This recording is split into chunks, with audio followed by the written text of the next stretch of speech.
Hello friend, मैं RV sir classes में आप सभी का स्वागत करता हूं। तो आज का हमारा लेक्चर नंबर 2 है और आज हम लोग देखने वाले हैं मोललता, मोलरता और मोल प्रभाज, जिसको मोल अंश भी कहते हैं। तो आज हम लोग इस वीडियो में 3 टॉपिक कवर करने जा रहे हैं। तो आज का मेरा पहला टॉपिक है मोललता। इसकी डेफिनेशन है किसी विलायक के 1000 ग्राम में उपस्थित विलय के मोलों की संख्या उसकी मोललता कहलाती है। इसको स्मॉल m से प्रदर्शित करते हैं। तो चलो पहले इसको अच्छे से समझ लेते हैं, क्योंकि हमको रटना नहीं है। ओके, मान लीजिए यहाँ हमने एक जार ले लिया है।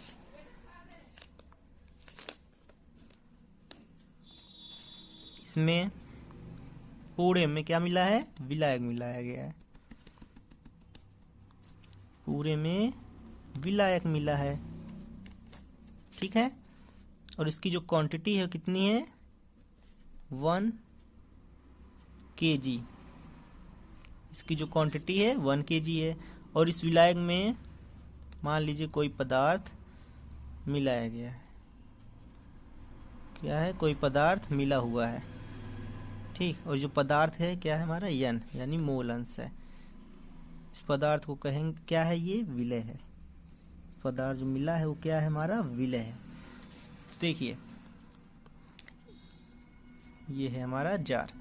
तो डेफिनेशन क्या कहती है कि आप इसको अपने हिसाब से भी बना सकते हैं। ऐसे समझ लीजिए कि 1 किलोग्राम विलायक में, क्या चीज? 1 किलोग्राम विलायक में उपस्थित विलय के यन को कहते हैं मोल अंश। क्या कहते हैं?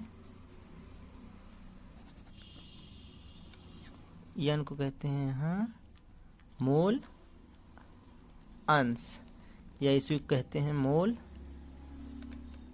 प्रभाज, ठीक है। तो देखिए यह हमारा पदार्थ जो मिलाया गया है वो मोलन से मोल प्रभाजी है। तो 1 किलोग्राम विलयन में, 1 किलोग्राम विलायक में उपस्थित विलय के मोलों की संख्या उसकी मोललता कहलाती है। 1 किलोग्राम विलायक में उपस्थित विलय के मोलों की संख्या उसकी मोललता कहलाती है। तो यही है डेफिनेशन में कि किसी विलायक बोलिए या 1 kg बोलिए, बात वही है। किसी विलायक के 1000 ग्राम में उपस्थित विलय के मोलों की संख्या उसकी मोललता कहलाती है। इसको स्मॉल m से प्रदर्शित करते हैं।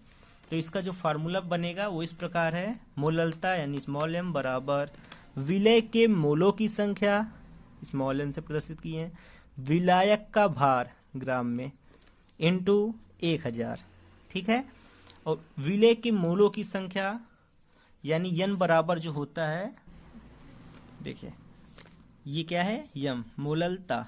विलय के ये मोल अंश है और विलायक का भार है इंटू 1000। तो यन बराबर होता है स्मॉल w बटे स्मॉल m। w मतलब भार, विलय का भार, स्मॉल w विलय का अणुभार, यानी यन बराबर होता है भार बटे अणुभार। तो यन यानी स्मॉल w बटा small m into capital W। Capital W क्या है? विलायक है।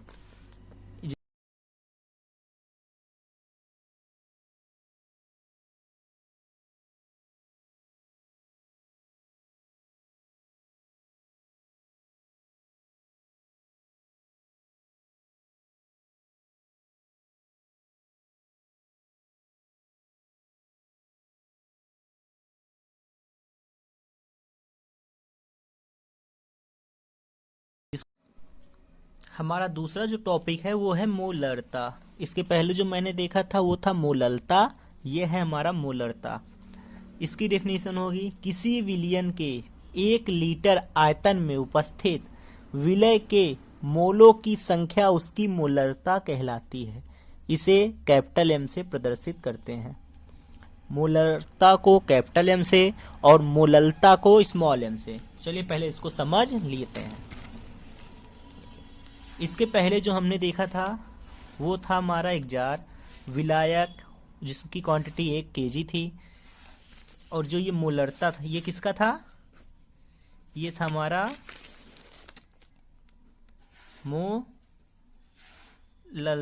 ये था हमारा मोललता। अब यहां देखिए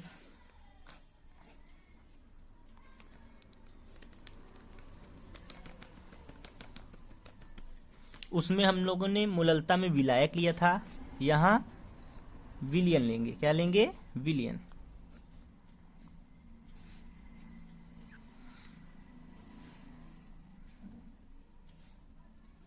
विलियन, उसकी जो क्वांटिटी थी कितनी थी, 1 kg। यहां पर कितना हो जाएगा, 1 लीटर। बस बाकी सब वैसे ही रहेगा, पदार्थ मिला है, बस इसको आप समझिए। और ये क्या है हमारा, ये है विलय। जो यहाँ इसकी डेफिनेशन होगी एकदम उसी की तरह है। यहाँ हो जाएगा किसी विलयन में 1 लीटर आयतन में उपस्थित विलय के मोल प्रभाज उसकी मोलरता कहलाती है। क्या कहलाती है, मोलरता, उसकी मोलरता कहलाती है। किसी विलयन में 1 लीटर आयतन में उपस्थित विलय के मोलों की संख्या उसकी मोलरता कहलाती है। एकदम वैसे ही देख लीजिए, यहाँ केजी था, यहाँ 1 लीटर है, यहाँ विलायक था, यहाँ विलियन है। ठीक है, फिर से देखिए इसको, किसी विलियन के 1 लीटर आयतन में उपस्थित विलय के मोलों की संख्या उसकी मोललता कहलाती है। इसको कैपिटल एम से प्रदर्शित करते हैं। तो इसका जो फॉर्मूला बनेगा, मोललता इक्वल टू विलय के मोलों की संख्या स्मॉल एन, विलय का लीटर में आयतन किसमें, विलय का लीटर में आयतन किसमें, ml में, इंटू 1000।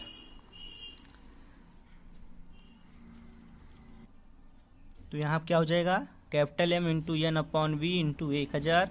एन बताए थे ना, एन बराबर क्या होता है, चूंकि